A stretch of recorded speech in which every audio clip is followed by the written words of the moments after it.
Dragii mei frați și surori, scumpi ascultători, trăim niște vremuri mai deosebite și două întrebări frământă omenirea, frământă oamenii. Până și copiii mici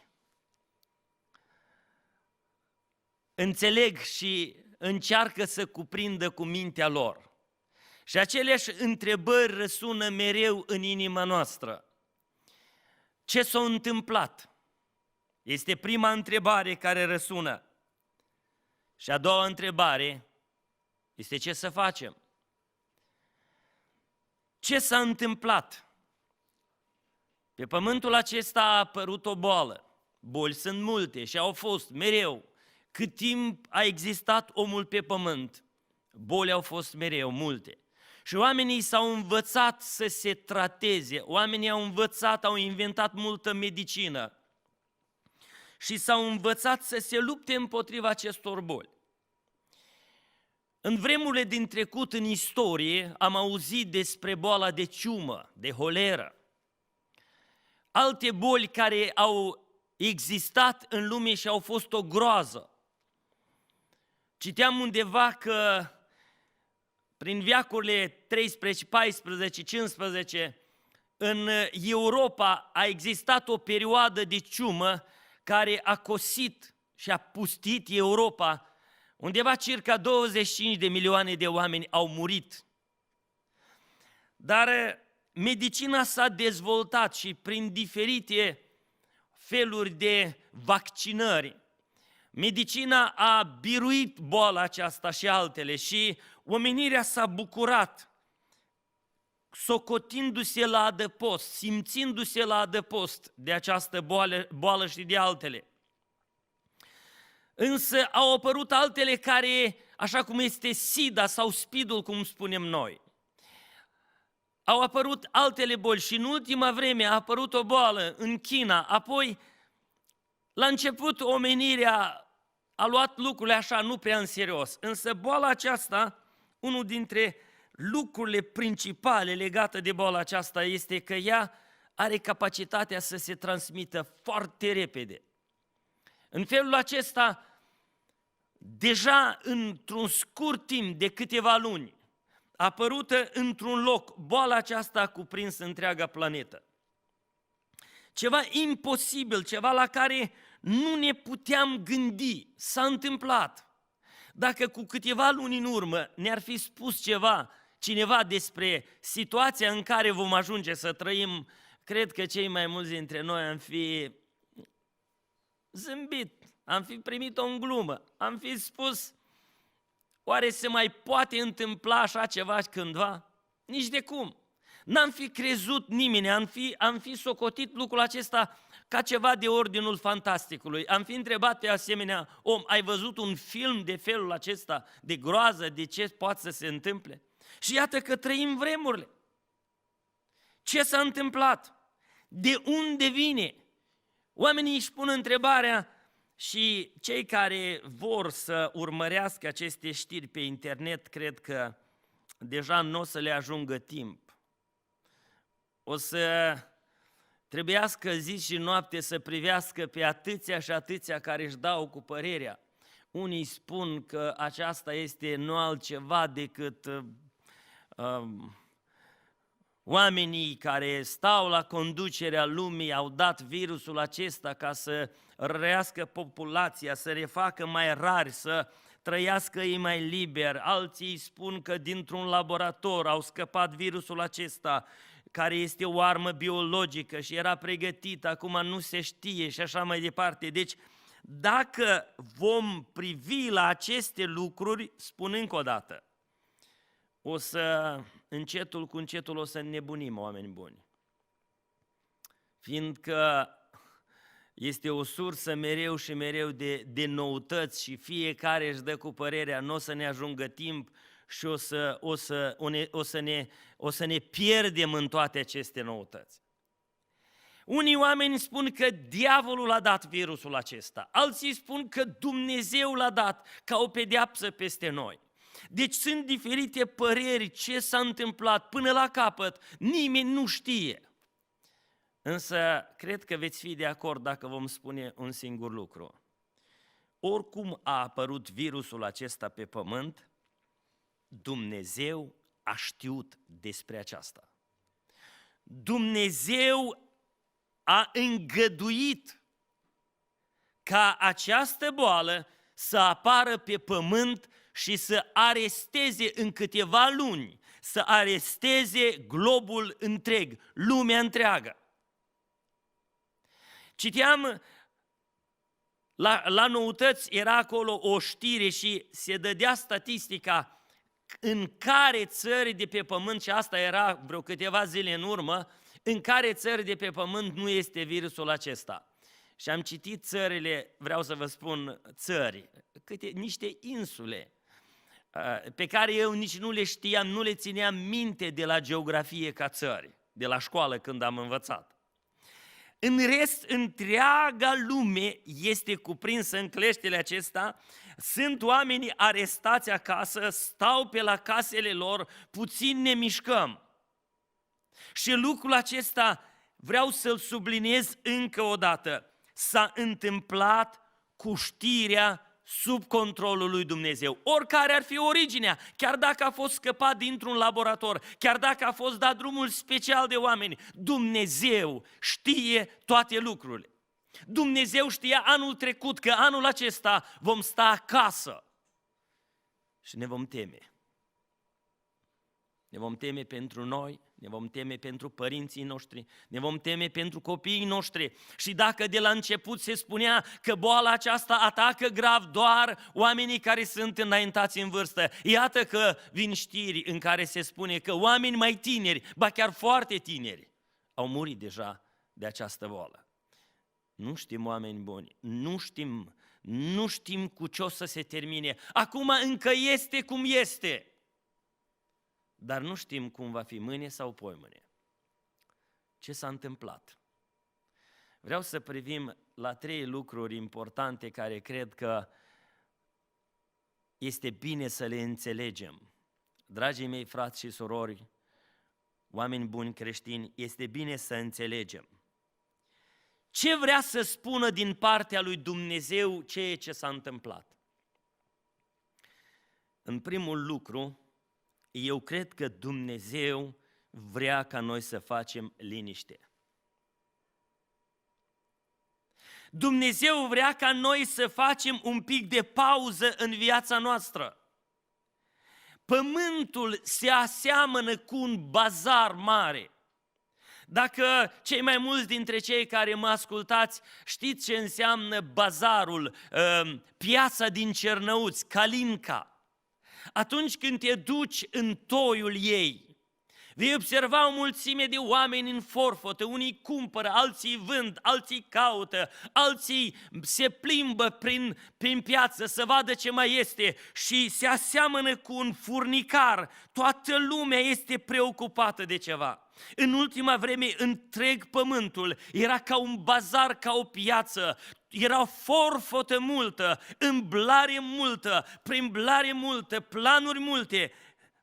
Dumnezeu vrea să facem un pic de liniște. Dumnezeu a vrut ca să luăm un pic de pauză. Și lucrul acesta s-ar putea întâmpla să fie planificat, să fi fost planificat de cu timp, ca anume în primăvara aceasta să avem această pauză, această liniște. Oamenii aleargă mereu, sunt fel de planuri, oamenii își fac planuri pentru viitor. Pe primăvara aceasta, vreau să vă spun, o mulțime de planuri au fost amânate. Unii vroiau să mai câștige ceva, alții vroiau să mai facă anumite afaceri, unii aveau planificate călătorii de turism, alții de odihnă, alții altele. Și la toate acestea s-a făcut un stop. Avioanele nu mai zboară, autobuzele nu mai circulă, trenurile s-au oprit în gară, vapoarele s-au oprit în porturi, toată lumea s-a oprit din mersul ei. Parcă cineva a vârât un băț între spițele roții acestei lumi și a făcut un stop. Oamenii sunt încă neobișnuiți, din inerție încă mai aleargă, dar pe pământ s-a făcut liniște. Și Dumnezeu vrea ca în mijlocul acestei liniști să auzim glasul și vocea Lui. Știți cum se întâmplă câteodată când mă întorc acasă și copiii se joacă, aleargă, mă ascund undeva și stau un pic să-i privesc și ei au treburile lor, au planurile lor, strigătele lor, joaca lor. Și atunci când vreau să le spun ceva, trebuie să fac întâi liniște.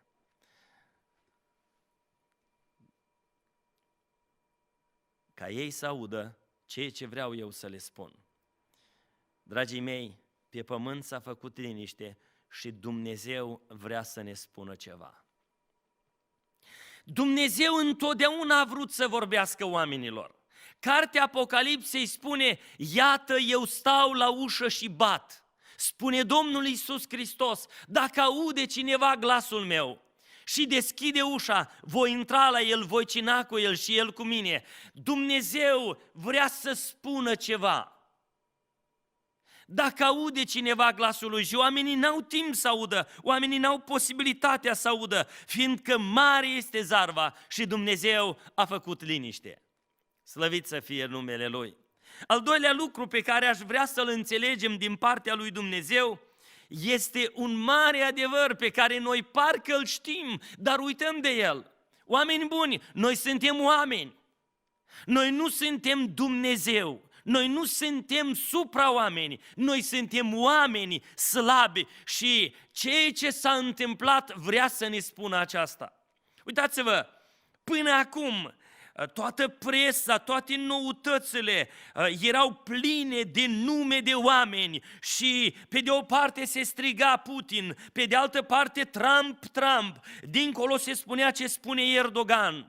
Alții aveau alte interese și căutau în internet ceva despre marii fotbaliști, despre sportivi. Alții căutau ceva despre niște artiști și nume apăreau în internet și oamenii, fiecare după interesul lor.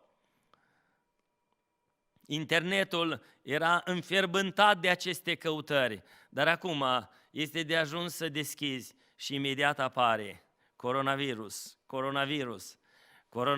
COVID-19, ce se întâmplă în Italia, nimeni nu-l mai interesează ce se întâmplă, ce politică fac țării, mai puțin îi interesează pe oameni. Toată lumea acum ascultă ce spun doctorii, ce spune Komarovski, ce spune altul și toată lumea vorbește numai despre virusul acesta.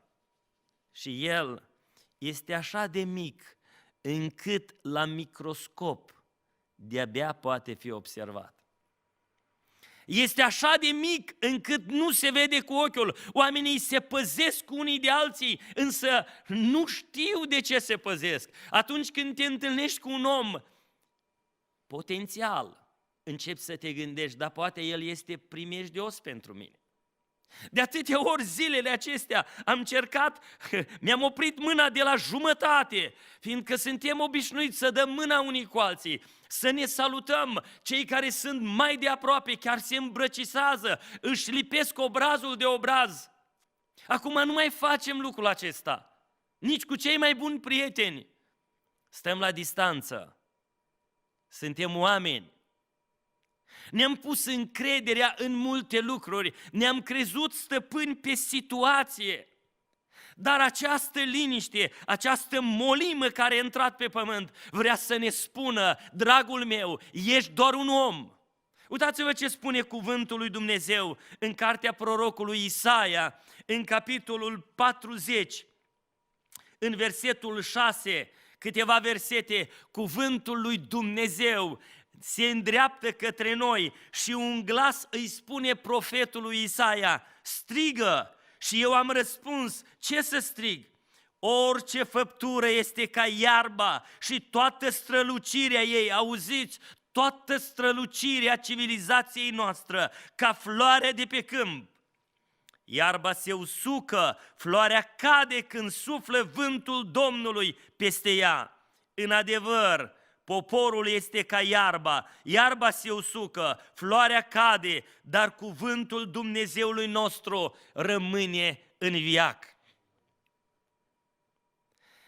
Ce suntem noi? Ce este civilizația noastră? Am ajuns la culmi însemnate, omenirea sărbătorește, cereblează fel de descoperiri, de înălțimi, de culmi pe care le ridică.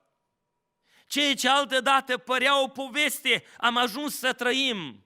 Dar, spunea Domnul Iisus Hristos altădată despre noi, nu puteți face niciun fir de păr alb sau negru. Dragii mei, ceea ce vrea să spună această întâmplare, vrea încă o dată să ne spună că noi suntem doar oameni.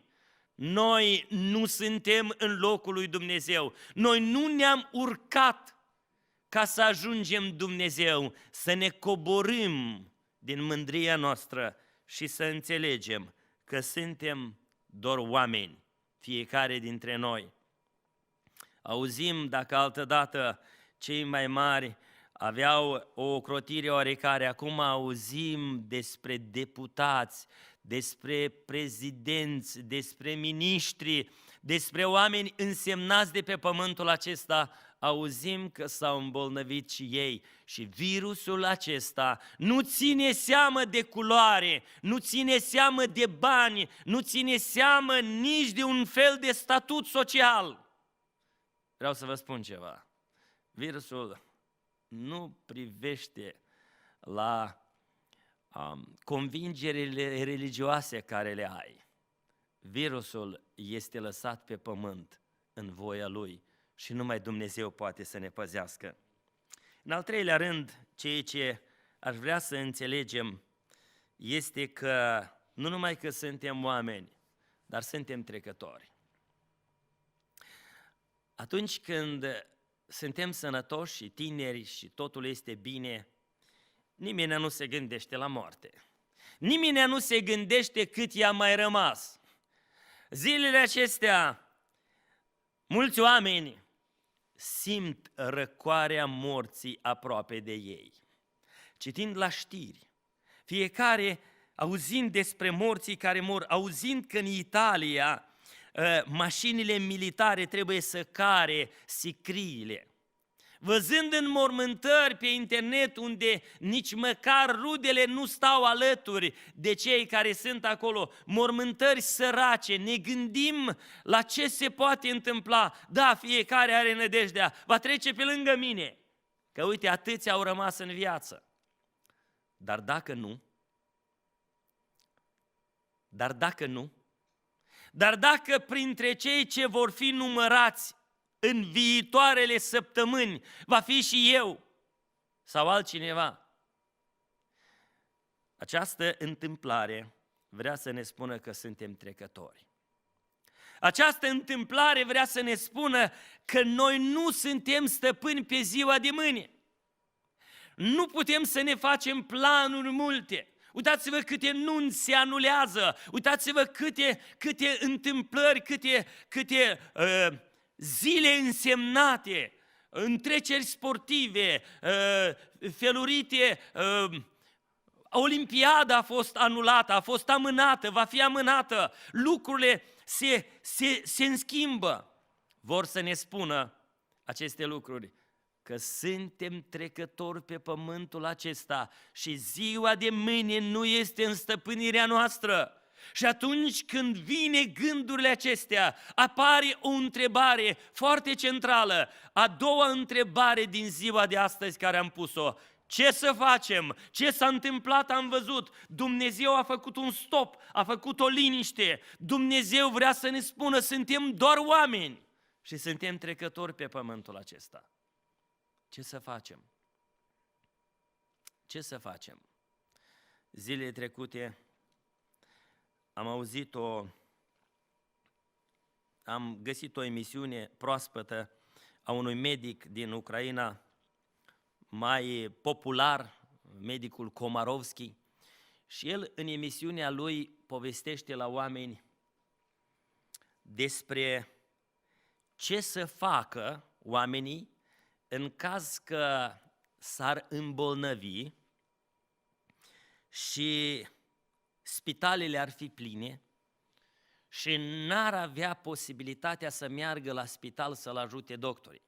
Încerca medicul acesta să învețe pe oameni câteva lucruri simple pe care ei ar putea să le aibă la îndemână și cumva să se trateze singuri, să supraviețuiască, să treacă peste boala aceasta, atunci când medicii n-ar putea să-l ajute. Și am zis, este bine, este bună ideea aceasta. Într-adevăr, un om care înțelege câte ceva în această privință, încearcă pe oameni să le spună ce să facă. Dar rămâne întrebarea aceasta, într-adevăr, ce să facem? Având în vedere această boală, această amenințare, ce să facem noi? Oamenii care cred în Dumnezeu, bineînțeles, trebuie să luăm aminte și la sfaturi de acestea. Dar vreau să vă spun, dacă ne-am îndreptat privirile noastre spre Dumnezeu și am spune, Doamne, ce să facem în situația aceasta? Ce să facem? Oare care ar fi răspunsul lui Dumnezeu pentru noi? Ce spune Komarovski auzim, ce spun alți medici auzim, ce spune primarul satului auzim, mereu apar diferite instrucțiuni ce să facem și cum să ne purtăm. Înțelegem că trebuie să stăm acasă, înțelegem că trebuie să ne păzim unii de alții. Dar, dacă l-am întrebat pe Dumnezeu, Doamne, ce să facem în situația aceasta? Să plecăm de pe pământ undeva nu putem. Oricum, pământul este casa noastră, este locul unde trăim și înțelegem că șansele sunt mici cu toată ceea ce facem noi, șansele sunt mici. Ce să facem? Vreau să vă spun, Dumnezeu are un răspuns universal pentru toți oamenii din toate timpurile, din toate veacurile, în toate situațiile, în toate necazurile, în orice loc. Răspunsul lui Dumnezeu știți care este? Pocăiți-vă și credeți în Evanghelie. Domnul Iisus Hristos, când a venit pe pământ, este scris cuvântul acesta în Matei, capitolul 4, versetul 17. Printre primele cuvinte, atunci când a început emisiunea sa pe pământ, când a început misiunea sa pe pământ, Domnul Iisus Hristos, printre primele învățături, printre primele cuvinte care le-a spus, de atunci încolo Iisus a început să propovăduiască și să zică, pocăiți-vă, căci împărăția cerurilor este aproape. 2000 de ani în urmă au răsunat cuvintele acestea pe pământ. Este Domnul Iisus Hristos care le-a adus. Și de la El încolo, apostolii mereu ne-au învățat și ne-au spus, pocăiți-vă și credeți în Evanghelie, pocăiți-vă căci împărăția cerurilor este aproape. Apostolii au continuat învățătura aceasta. Pocăiți-vă, acesta este răspunsul lui Dumnezeu pentru fiecare dintre noi. Este cel mai corect răspuns pe care noi ca oameni am putea să îl aducem înaintea lui Dumnezeu. Frați și surori, noi purtăm câteodată pe nedrept, vreau să spun lucrul acesta. Purtăm polecra aceasta de pocăiți. Oamenii de multe ori spun casa pocăiților, la pocăiți. Și noi purtăm acest cuvânt asupra noastră, dar câteodată nu suntem vrednici de el. Dumnezeu să ne ajute să fim într-adevăr pocăiți. Pocăința nu este doar un caz. Da, ea este un hotar, dar în fiecare zi pocăința înseamnă lepădarea răului și apropierea cu credință de Dumnezeu. Acesta este răspunsul lui Dumnezeu.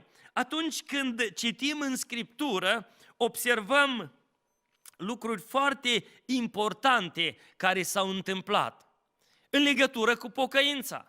Citim în cartea prorocului Iona cum odată prorocul acesta a fost trimis de Dumnezeu să meargă în cetatea Ninive, care era un oraș foarte mare și puternic, și să le spună celor din Ninive că soarta lor este hotărâtă, pecetluită, concret înaintea lui Dumnezeu. Că încă 40 de zile și cetatea Ninive va fi nimicită.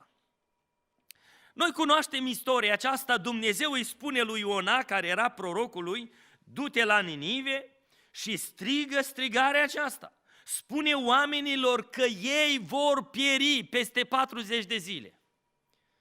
Îmi pun întrebarea, de ce Dumnezeu a hotărât să trimată pe Iona la Ninive? Păi dacă Tu, Doamne, ai hotărât ca Ninive să fie nimicită, ce rost are să-l trimiți pe Iona la Ninive? La început parcă nu înțelegem. Iona n-a vrut să meargă la Ninive, nu era în planurile lui.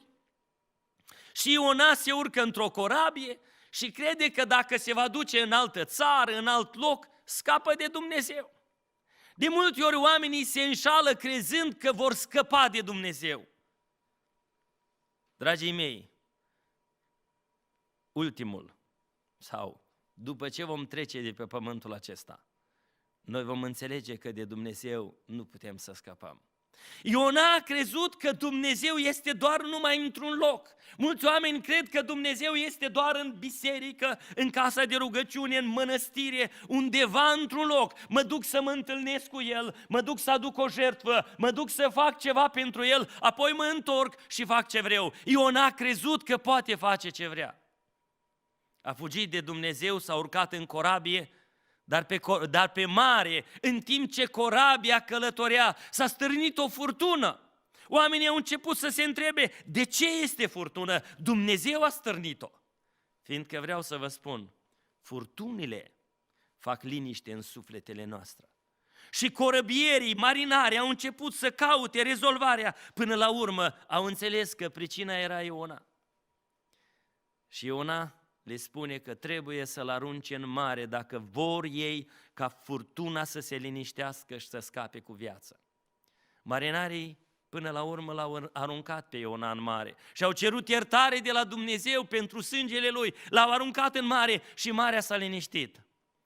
Iona este înghițit de un pește pe care îl trimite Dumnezeu, de o balenă, de un chit, de un pește foarte mare care îl înghite pe Iona și în pântecele peștelui, Iona se pocăiește, se căiește, îi pare rău, se roagă din pântecele peștelui, se roagă la Dumnezeu pentru iertare. Pocăința lui Iona este în pântecele peștelui și Dumnezeu poruncește acestui pește care îl aruncă pe Iona pe mal.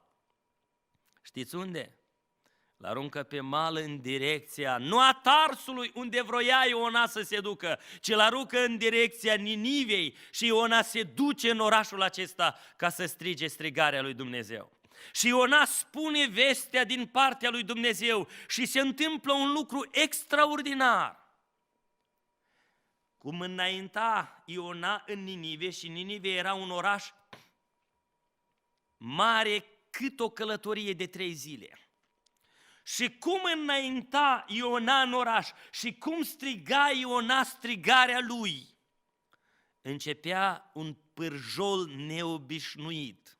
Așa cum se răspândește focul în iarba uscată, așa a stârnit un foc cuvântul lui Iona. Oamenii au început să se pocăiască, oamenii au început să se întoarcă de la faptele lor rele. Iona a început să strige încă 40 de zile și cetatea Ninive va fi nimicită. Și oamenii au început să se întoarcă de la păcatele lor, au început să-și ceară iertare de la Dumnezeu. Când a ajuns strigarea la împăratul cetății, el a poruncit ca toți oamenii să nu mai mănânce nimic, să postească împreună cu animalele și să strige la Dumnezeu. Ce să strige? Doar Iona vă spune clar că soarta vă este hotărâtă peste 40 de zile. Dar de ce peste 40 de zile? Vreau să vă spun de ce. 40 de zile au fost hotărâte pentru cetatea Ninive să audă vocea lui Dumnezeu și să aibă timp să se pocăiască. Oamenii au început să se întoarcă și chiar împăratul a dat jos de pe el hainele lui împărătești, s-a îmbrăcat în sac și stătea în cenușă. Oamenii au început să se pocăiască. Și știți ce s-a întâmplat? Dumnezeu s-a răzgândit. Noi spunem omenește, Dumnezeu s-a răzgândit, Dumnezeu și-a schimbat hotărârea. Dumnezeu a cruțat cetatea Ninive. Lui Dumnezeu i-a plăcut răspunsul acestei cetăți. Oamenii din Ninive nu l-au întrebat pe Iona: Iona, cum ar să fie nimicită cetatea noastră? Noi avem ziduri tari, noi avem armată puternică, noi avem bani, noi avem. Cum poate să fie nimicită cetatea Ninive? Oamenii întotdeauna pun întrebările acestea. Însă cei din Ninive n-au pus întrebări. Ei n-au comentat. Ei nu l-au întrebat pe Iona: dar care Dumnezeu te-a trimis? Dar ce fel de credință ai tu? Dar care este religia ta? Să vedem noi. În vremea aceea oamenii credeau într-o mulțime de Dumnezei. Și Iona a venit din partea Domnului Dumnezeului celui atotputernic, a împăratului împăraților și Domnului domnilor, a Dumnezeului lui Israel. Și oamenii din Ninive s-au pocăit înaintea lui Dumnezeu și Dumnezeu a schimbat hotărârea lui și Dumnezeu a zis: nu o să nimicesc cetatea aceasta. Îmi place răspunsul ei, îmi place ce au făcut ei. Oameni buni, eu vreau să pun întrebarea: oare noi trebuie să așteptăm ca să apară un alt virus sau virusul acesta să aibă niște mutări genetice a lui, că așa se spune, și virusul acesta, în loc să iei 2-3% dintre oameni și 97% să fie salvate? Oare noi așteptăm ca virusul acesta să facă invers? Ori noi așteptăm să vină altceva? Oare nu este de ajuns ca și noi, oamenii, omenirea, să ne pocăim? Oare cetatea Ninive era mai păcătoasă înaintea lui Dumnezeu decât noi? Aud pe oameni care spun: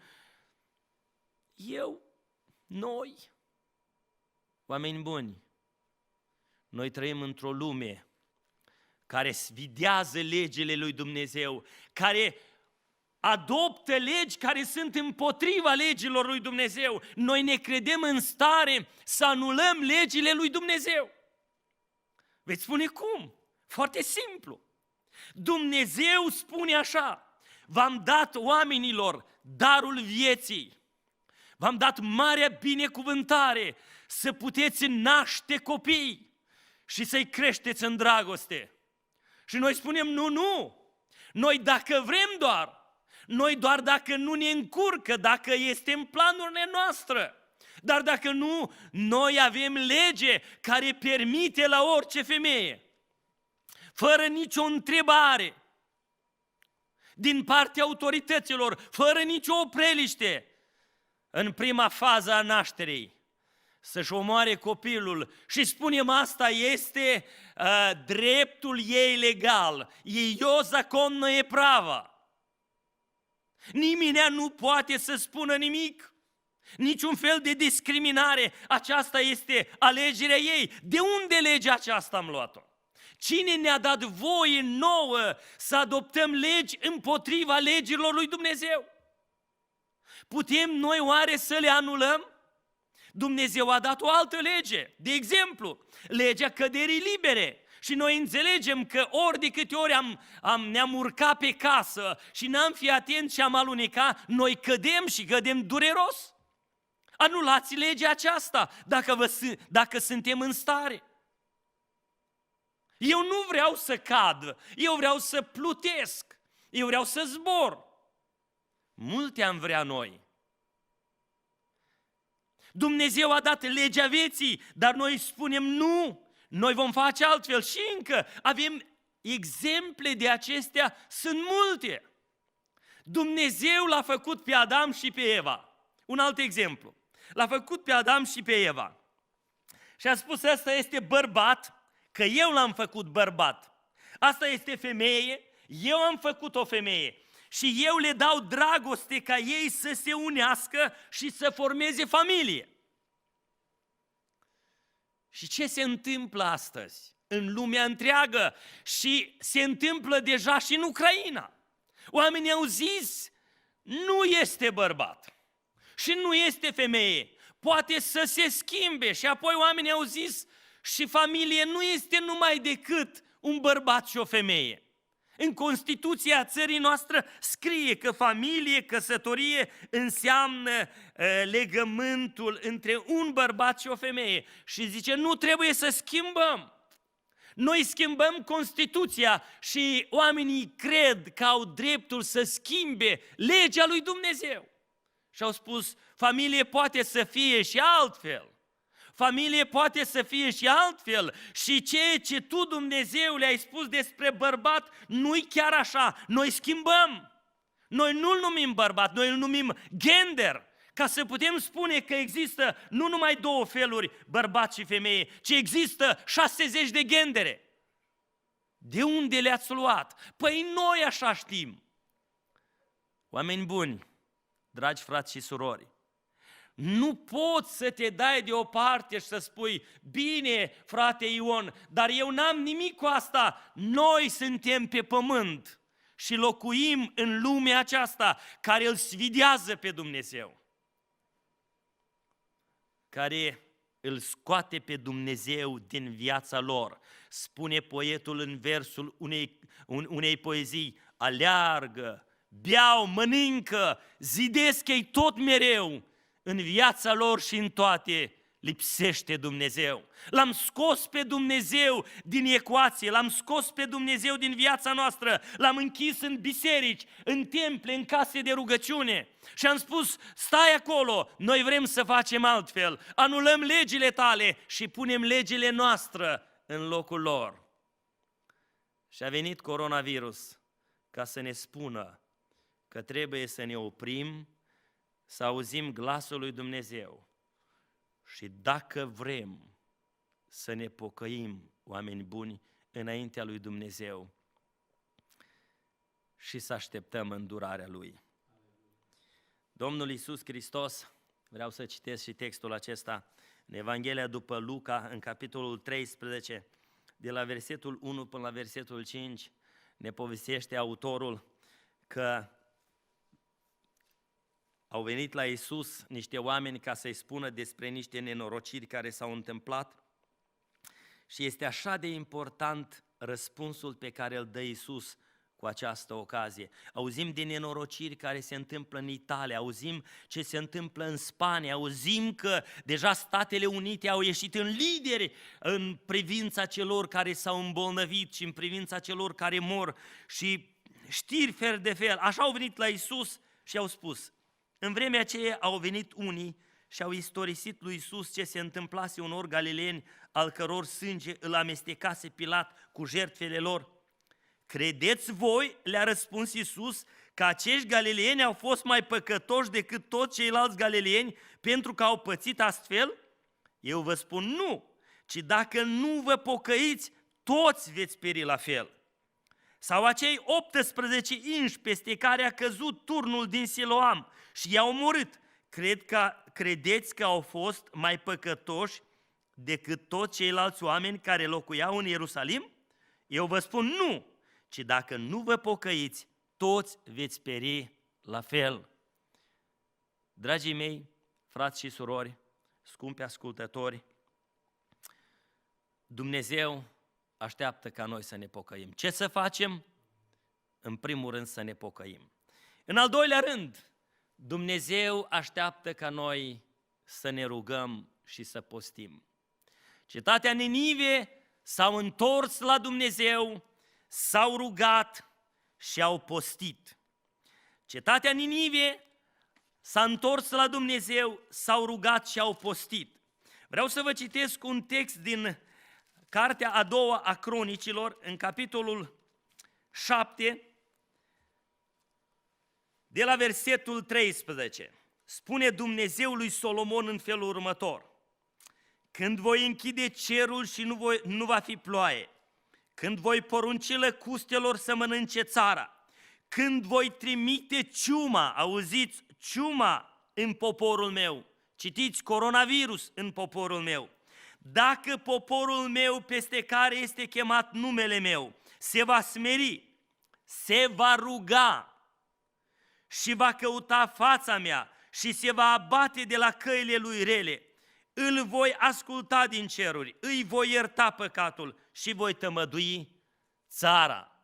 Acesta este cuvântul lui Dumnezeu.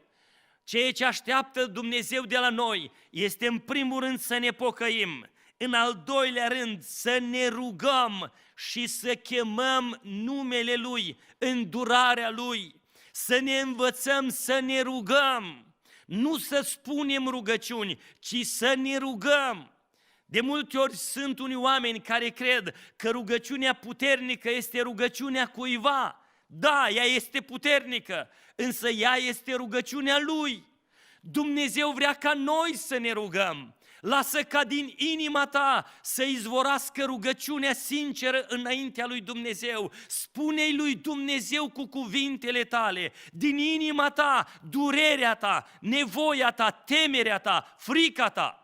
Vorbește cu Dumnezeu. Domnul Iisus Hristos ne-a învățat să ne rugăm. Ucenicii i-au spus: Doamne, învață-ne să ne rugăm. Și Iisus spune: voi când vă rugați să ziceți așa. Cum? Tatăl nostru care ești în ceruri. Dumnezeu vrea ca noi să venim la El ca la un tată. Dumnezeu vrea să venim simplu la El și să-i spunem ceea ce ne doare. Nu mi-aș închipui ca copilul meu să fie bolnav și eu să vin la el și să întreb cum te simți, el să spună: stai, tată, și să scoată dineva o foaie și să înceapă să-mi citească. Mi-ar părea anormal lucrul acesta. Venim la Dumnezeu și îi spunem exact așa cum este. Dumnezeu așteaptă ca noi să ne rugăm. Ce să facem? În al treilea rând, vreau să vă spun, noi suntem oameni care înțelegem ceea ce spun medicii. Un creștin nu este un om care nu înțelege realitatea, care zboară undeva pe sub nori. Noi înțelegem ceea ce spun autoritățile, ceea ce spun medicii despre o igienă mai severă. Vorbeam zilele trecute cu o persoană care spunea: mi-au crăpat mâinile, atâta le spăl, și trebuie să facem lucrul acesta. Fiindcă medicii au înțelepciune de la Dumnezeu și lucrează cu medicamente de la Dumnezeu. Și ei ne spun că în cazul acesta trebuie să dăm dovadă de o igienă mai severă, mai strictă. Și apoi ei ne învață și spune că trebuie să ne izolăm. Dragii mei, izolarea aceasta nu este lipsa de credință. Citim în Vechiul Testament foarte clar, când era vorba de lepră în tabăra lui Israel în pustie, Dumnezeu a poruncit oamenii aceștia să fie izolați. Putem să citim în cartea Leviticul, capitolul 13, versetele 45 și 46. Cuvântul lui Dumnezeu ne arată foarte clar că preotul, după ce cerceta rana leprei, trebuia să-l închidă un timp, apoi într-o cameră, apoi să-l scoată, să cerceteze încă o dată. Și dacă rana se dovedea să fie lepră, leprosul atins de această rană să-și poarte hainele sfâșiate, auziți, să iei un semn asupra lui și să umble cu capul gol, să-și acopere barba și să strige: necurat, necurat. Ce însemna aceasta? aceasta însemna un semnal pentru ceilalți că El este primejdios. Și Dumnezeu locuia în tabăra lui Israel. Și câtă vreme avea rana, va fi necurat, este necurat, să locuiască singur, locuința lui să fie afară din tabără. Nu este împotriva lui Dumnezeu. Nu trebuie să ne arătăm bravi. Nu trebuie să spunem, da, dacă Dumnezeu îți dă încrederea aceasta și chemarea aceasta clară să slujești undeva, să faci ceva pentru cei care sunt în nevoie, du-te cu credință, dar nu cu eroismul acesta fals, să vadă toată lumea cât de credincios sunt eu, nu mă tem de nimic, săracul de tine. Dumnezeu nu respectă bravada omenească, Dumnezeu a lăsat autorități care ne spun să stăm un timp acasă, să stăm un timp acasă, acesta este până când un tratament, un răspuns în fața bolilor, un răspuns omenesc. Stăm acasă, ne pocăim, ne rugăm lui Dumnezeu, dar ne protejăm cât putem.